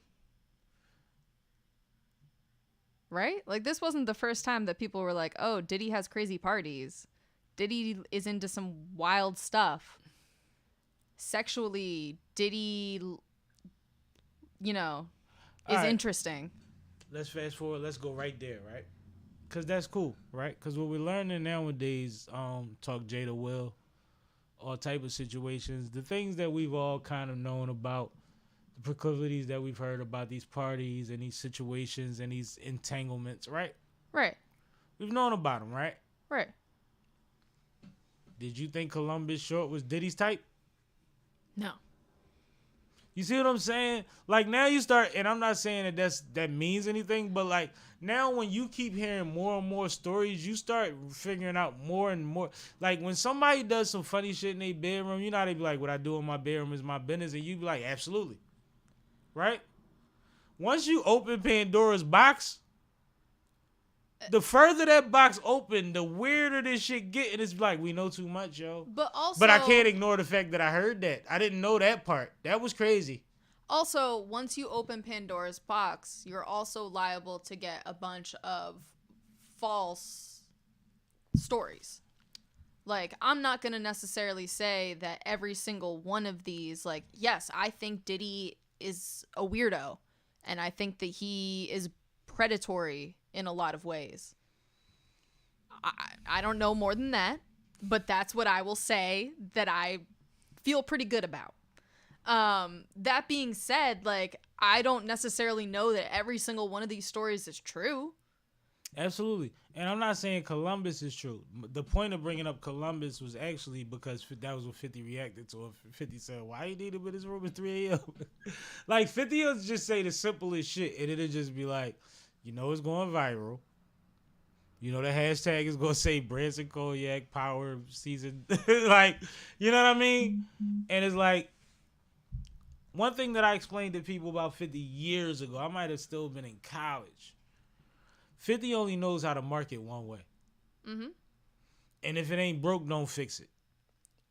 And it's through war. It's through beef. It's through drama. If he doesn't have anybody to throw a shot at, he beefs with the network that pays him. And then comes back for the next season. Yeah. So they even know that he promotes them through beefing with them. He actually goes on his platforms and says, subscribe while it's free and then drop it after you saw the whole season. Yeah. And he has umpteen contracts with these motherfuckers. Mm-hmm. So you just gotta understand the one of 48 Laws of Power, which I actually agree is partially 48 Laws of Suckers, because even though it's a lot of reality in there, it's a lot of corny shit and bullshit in there. One of them is actually just know your enemy, know your opponent.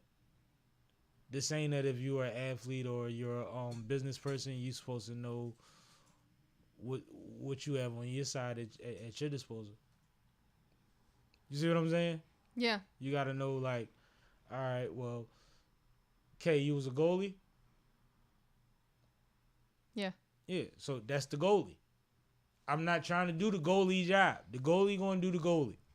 You see what I'm saying? Right. I think we just got to get back to, like... But, I mean, also in somewhat in Diddy's defense, mm-hmm. and I'm not going to defend everything because there's certain things I don't know how to defend, but if he was not Diddy and, like, the story was just, like... Charles did it. Or, like... Would he have gotten away with it? Or, would you have done that for Charles? No. Or even just, like, Charles is bisexual. Like, the way that these headlines are put together and, like, the way that these stories are coming out is, like... I don't think that... There's a context, there's a culture, there's a... You know what's funny? I think that his sexuality has actually been the least populated thing. I think people already accepted that about him. I think what happened was... You think so? Yes. Like, I think the industry within large accepted that did he do some shit that you ain't supposed to talk about. I agree with that. I think the industry and has... I'm talking about with males involved, right? But that has... People that pay attention... You know, there's the general public, and then there's the people that's really fans, and then there's the insiders. Like, it's levels to all... It's an onion. Yeah. A lot of people already just accepted that would have exploited that more. That's being exploited more now in this conversation because of who's talking Columbus Short, right? But I think what happens is, and I had this conversation with my man, and I won't say his name, but he took the stance that most of us take, and I agree with it some way. Like, when you rich and you playing these games and you in these parties, and that's cool until it ain't. When somebody go broke and it ain't. And you know what I mean? But my thing was, when it comes to Cassie's story specifically, right? Mm-hmm. If he did 10% of what she said she did, he's an animal. Oh, yeah. If 90% of what he did was agreed upon, cool, whatever. Even if it was crazy, it was like she was with it. If 10% of the shit that she said she did against her will is real,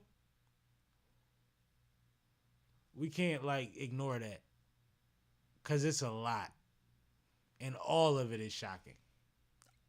Yes, there were some very, like I said, like there's been a lot of allegations. Even knowing what you heard about him in the past, yeah, her details are different, yo. Yes, her details are next level. They're very predatory, and they were based on trafficking. 100%. 100%. Making her Google certain things allegedly, like, that's crazy. Yeah. I would never. Yeah. For what? Is it Faith's birthday? Like, what are we doing? See what I'm saying? You know, there's been a settlement. Yeah, but there always will be. Let's see how many you get off before you go to Bali. Yeah. Yeah. And that's the thing. Like, that situation... That was crazy, and it leaves a lot of runway. And one thing we know about people's psyche, a lot of people are willing to bury things until they get triggered. Right. Let somebody else hear something that sounds familiar. Yeah. And that's what we've been seeing, and a lot of it we haven't heard about yet. So I'm the hassle for not believing everybody? Is that what you're trying to say? No, what I'm saying is all of this is weird and confusing, and we still sorting through it. It's not our place to take a stance, except for the absolutely not. Except for the talk fact about that it. if there's any truth to the wrongdoing, then it should be handled accordingly. Oh yeah. And if there's any falsehood to he's being accused of, then we should handle that the same fucking way, because we have to set a precedent to create balance, even though we don't want to intimidate victims. Right. We gotta find a balance. We have to find a balance. You cannot accuse somebody of something, the courts decide that you lied about it, and then you just go to fuck home. I agree. Especially when you're dealing, like, we always want to talk about the male-female dynamic. If you want to say that males are above females in the business world and life, then you fucking with somebody that stands to lose a lot. 7 times out of 10. And I mean a lot relatively to your situation and your girlfriends.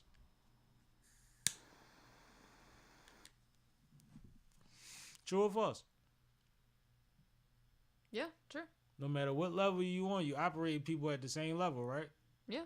And above. So if you put somebody in that situation unjustly, then they stood to lose something that you consider a lot. Yep. Or it wouldn't have been worth it. You can't get blood from a stone. It's a factual. Philly ski mask ban. Let's get into it. All right. So, if you guys are not familiar with Philadelphia city politics, in the end of the session, which is right about now, there's something that happens where a lot of bills just start getting read and things get passed really, really quickly without much discussion. And one of those things that just got passed was that Philly banned ski masks in public places. Public transportation, libraries, parks, malls. Parks is weird. A bunch of places. Schools. I agree with 92% of them. Parks is weird. And Parks is super, like, the fact that it's involved is racist. I'm just saying. Yeah. Parks is weird. When you in a park, you in a park, yo. I mean, Not to mention we had the biggest fucking park in the nation. this is true. I understand this from... We don't have the biggest city in the nation. That means a large percentage of our city is the park. I understand this maneuver from a, like, security point of view where, like, you know, if somebody's on camera with a ski mask, you can't get a full picture of their face. So you don't know exactly what they look like. And that is being used to the advantage. However, there's also a trend among youth in Philadelphia. You work around youth in Philadelphia. You could probably talk about this better than me, but like everybody wears a ski mask. Can I tell you a secret? And people not gonna like this shit, right? A lot of times they do shit like this to give you parents a fucking excuse to tell your kids they can't walk out the house like that, yo. But they shouldn't have to. No. We live in Philadelphia. You're right. We cannot do you're right. that. You're right. You're right. Some of the shit that they have to call, like, we are wasting energy and time on certain things so that you will be in fear for your child enough to tell them to stop. Tell me when I'm wrong. Tell me in the comments. Tell me in the chat. But there's a such thing, like, one thing people don't know about laws, right? Mm-hmm. The people are not responsible for a law until the people are, a majority of the people, or a large enough percentage of the people are aware of the law. You hear what I said? Yeah. Laws, when they are enacted, and it's not a thing so much now because everything is national and international news. There was a time where that didn't exist. In order to fucking make a law legit and to prosecute people for a law, you had to make sure a certain percentage of people were aware of the law, which meant ignorance was fucking bliss. Right? Which means people had an excuse to a certain extent. Not if you were black, but to a certain extent you had an excuse like, oh, I didn't know. Nobody knows about that one. When did y'all do that? When they put something in motion nowadays that it seems so minuscule and it's like, why are they drawing their attention to it? It's because they need you motherfuckers to realize this is a thing, and now you're giving us an excuse to do the fuck shit. Rebuttal. I don't have a rebuttal to that. No, I agree. How do you feel about what I said? I agree. I mean, I think it goes without saying that this does open up for the fuck shit. And that's scary. That's very scary. So I hope people stop wearing ski masks. And I'm going to do y'all one better, right?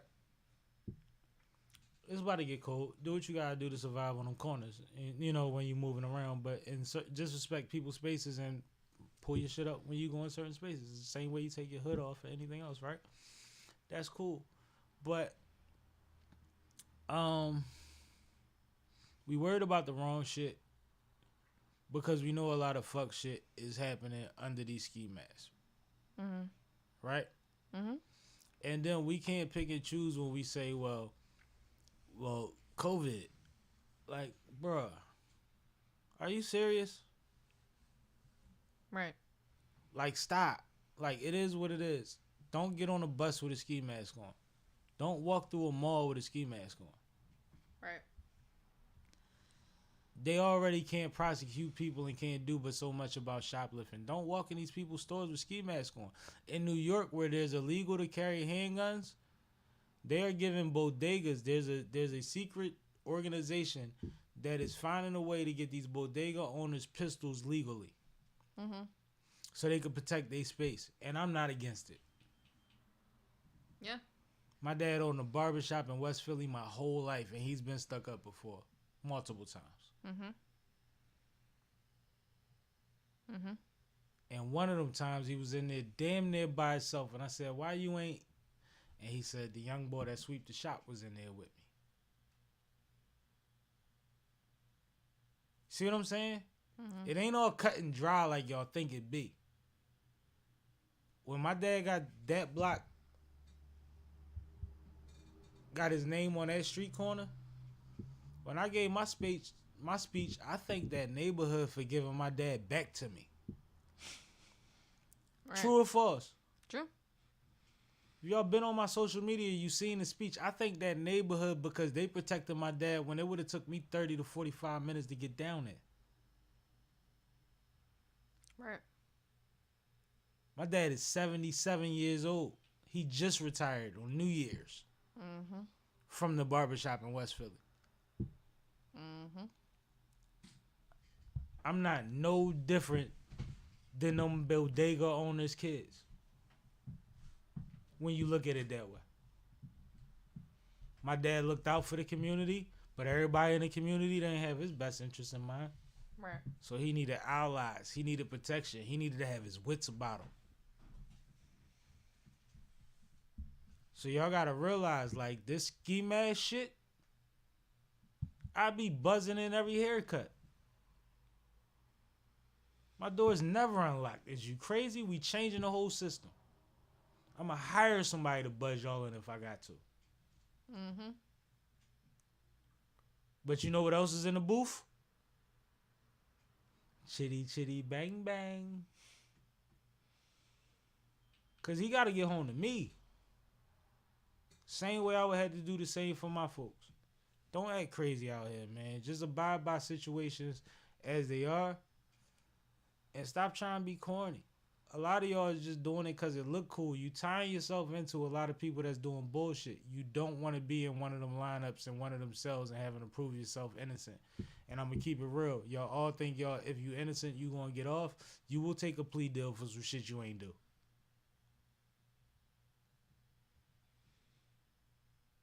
Yep. Never tell you to stop wearing hoodies. Everybody in college wear a hoodie. Ski mask is dangerous. Don't make yourself a target.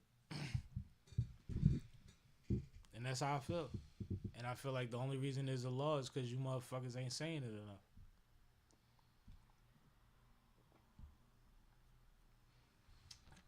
You want to get in the worst fast food? Let's do it. I want you to set this one off. Me. Yeah, man. All right. We got to train the K, Worst so to speak. fast food. So, what do you think is the worst fast food place? Now, when we talk about this, are we talking about like just the food itself or the service Food. or like, because All right, no. More positives than negatives. I mean, more negatives than positives. okay. Is that fair? All right. That's fair. So, for me, the worst.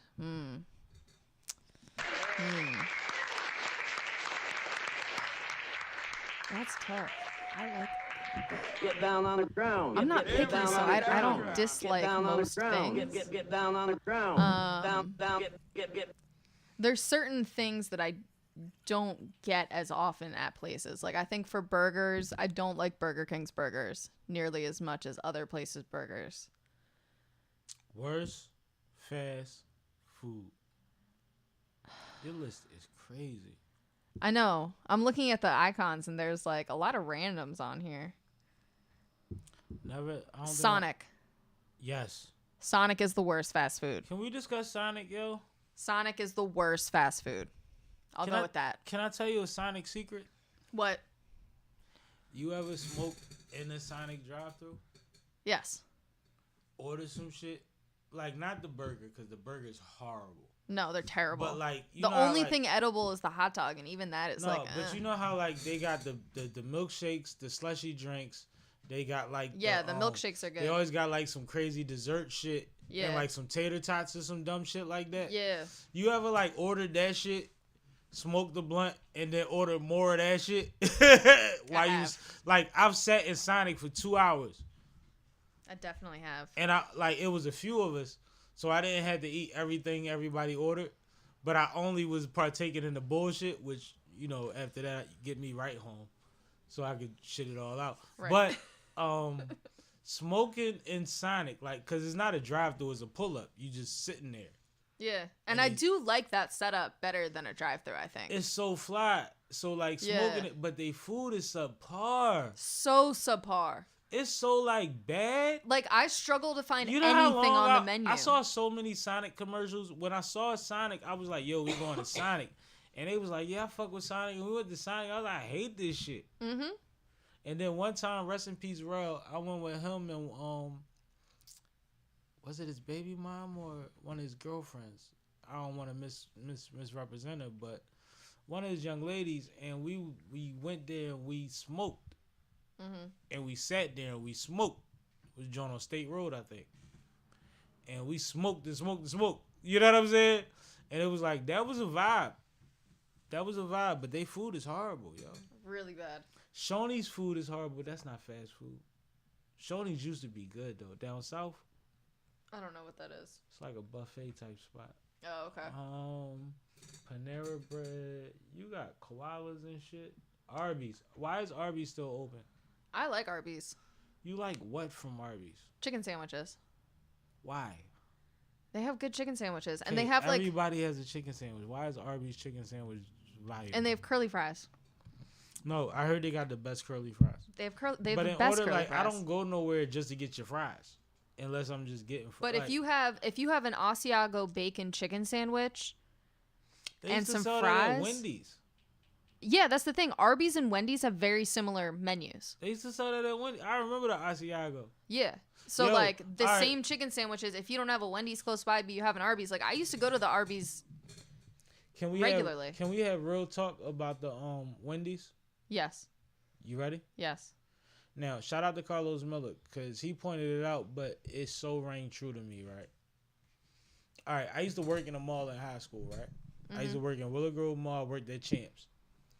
I finagled a system where I was either cool with you or my white boy that was in high school that lived out that way was cool with you. So we can get discounts or free shit everywhere in the mall, basically is what I'm saying, right? Mm-hmm. So I used to eat a lot of Wendy's because one of our plugs was Wendy's. And back then, there used to be the square patty. And when you used to bite one side of that motherfucker, a piece would fall off the back end of that motherfucker. You don't remember them days? No. Wow. Like, you know how Burger King and Wendy's used to always be on a flame broiled fresh beef and all of that? Mm-hmm. You ain't seen that from Wendy's lately. Wendy's serve you some shit that feel like a sausage patty. Yeah. It tastes like burger, but it ain't going nowhere. Wendy's patties used to fall apart, yo. When you used to get a triple burger from Wendy's, a third of that bitch used to fall in your fucking foil when you bite it. Yo, fast food is getting very expensive now too. And it's cheaper meat. Yeah. It's lower quality and it's more expensive. I'm going to tell you a secret. For over 10 years, I've been telling people, you spend as much for fast food as you do for a Jamaican or a soul food patty. Yep. Unless you're getting a 5 for 5, 4 for 4, that type of shit. Like A regular value meal is $13. right. You can get collard greens, mac and cheese, and fucking wings for that. Yep. Made 5 seconds ago. Your board's going on. Oh, my bad. I be tapping shit. Oh, that's me. My bad, y'all. That's been a while, too. That's like 3 minutes. My bad. But no, that's a real thing. I've been saying that for more than 10 years. I'm like, yo, I stopped going to fast food places because I could spend the same shit to get a regular meal. And now I can call ahead, schedule it on the app, all of that. Mm-hmm. Why am I paying $13 for McDonald's?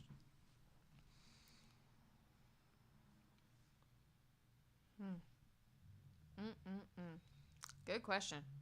You know how I eat. I Yep. don't play them games. I really don't. If I'm doing something, I'm going to Wendy's and get a 4 for 4, whatever the fuck they got. Like, I play them kind of games when I'm getting fast food because it's just for the moment. I don't get no enjoyment out of that. And don't let you fuck up my order in fast food. Because I didn't come here because I ain't got it. I came here because I ain't got time. Right. Don't make my day longer. That's crazy. It's called fast food. Have you ever done that before? What? Had a situation where fast food turned into like a long situation. I have. I've typically left. I had a situation where I had a female with me, and my grandma and my aunt wanted some food. So we picking up food for all of us, right? Mm-hmm. We going to Popeyes on City Line Avenue. Never forget it. We get there, we go through the drive-thru. I order about $70 worth of shit because I'm getting food for my grandma and them. They draw. Maybe $60 worth of shit. Maybe I'm exaggerating. Whatever. But it's a lot for Popeyes for 4 people, right? Right. So I order everything.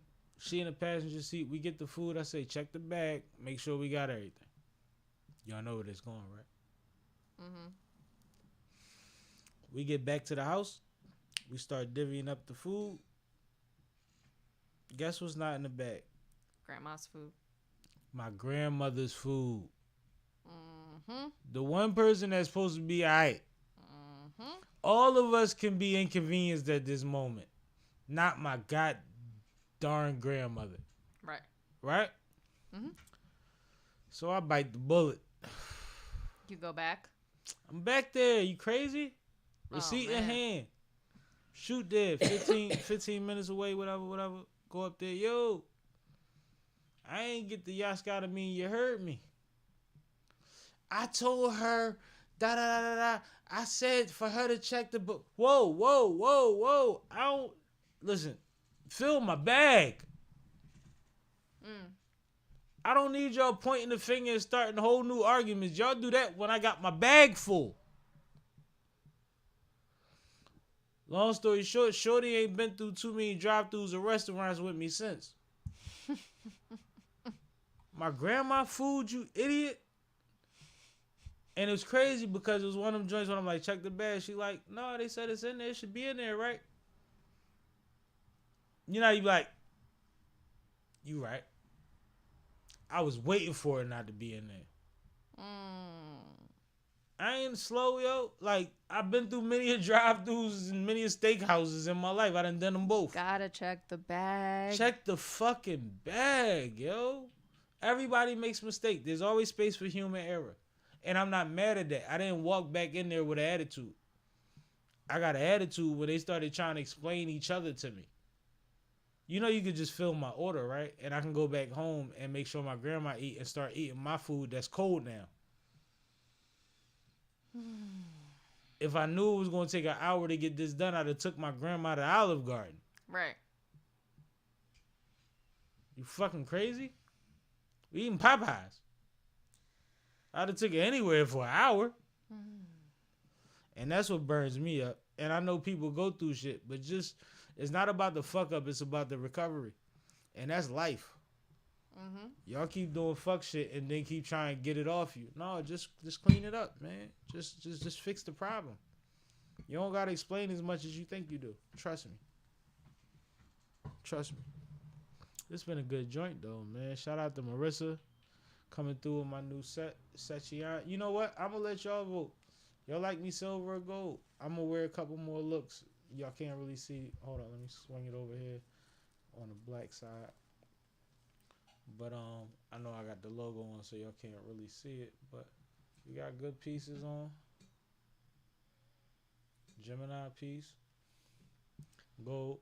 Y'all seen the silver. We got more looks coming. But y'all vote between the last one and this one, man. I like the silver chain. It felt good on me. This gold might look good on me too. I got that undertone on my skin, I think. Nah, I'm just fucking with y'all. I ain't on no drunk shit. Literally, I appreciate my sponsors, and I want to make sure that y'all realize how y'all can be represented too, man. I'm out here. We out here. Kay. Yep. I need you to tell the people how to get in contact with you and what you got coming up. This Saturday, I do have an event. It's my last event of the season. It is called the Fishtown Freeze Weekend. I'm sorry, it is Saturday and Sunday. Right. Let me get it right. Yeah, absolutely. Saturday from 12 to 8. You can view over 20 different ice sculptures, including 3 live carves. So ice carvers will be carving ice on the sidewalk right in front of you. Oh, that's fly. I like that.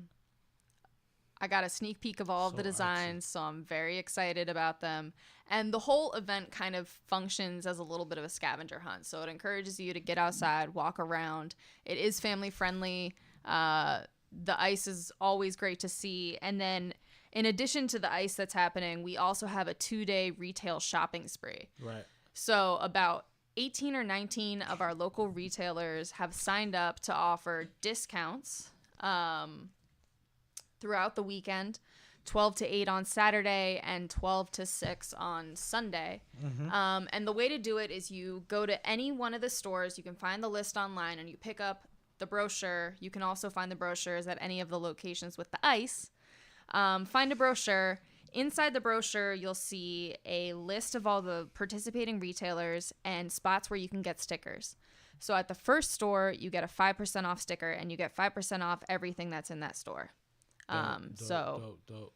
Second store, you get a 10% off sticker. Third store, 15%. Fourth store, 20%. I like that. And then 20% for the rest of the day at any of the participating stores. That's how they used to do the outlets back in the day. Anyway, go ahead. And That's then on brilliant. top of that, you can turn in your brochure once you get all 4 stickers at 4 different bars and get a drink discount at each of them. Oh, they giving out alcoholic bev. Yep.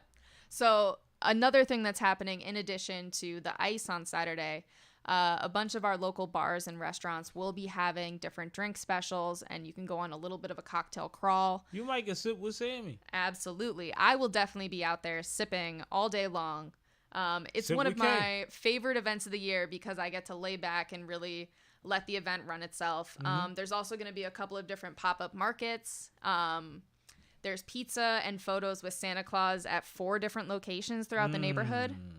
The Pizza with Santa is on a wait list already. So if you missed that boat, I'm sorry. I don't know what to tell you. Heavy. But you can still go to Frankfurt Hall, get a free photo with Santa.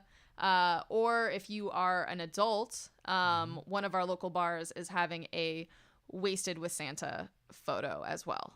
Wow. Yes. Well, I'm not a part of that. I should be hosting that. That's So like crazy. I said, fun for all ages, really get you into the holiday spirit and remind you to shop local this holiday season. And catch up with Kay where and when? You can catch up with me at Font Philly. That's PHANTPHILLY on the gram. Or you can email me, fontproductions@gmail.com.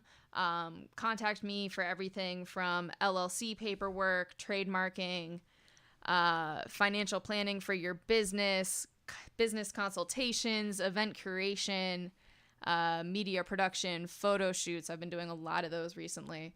So yeah, just get with me. What is the last episode we dropped?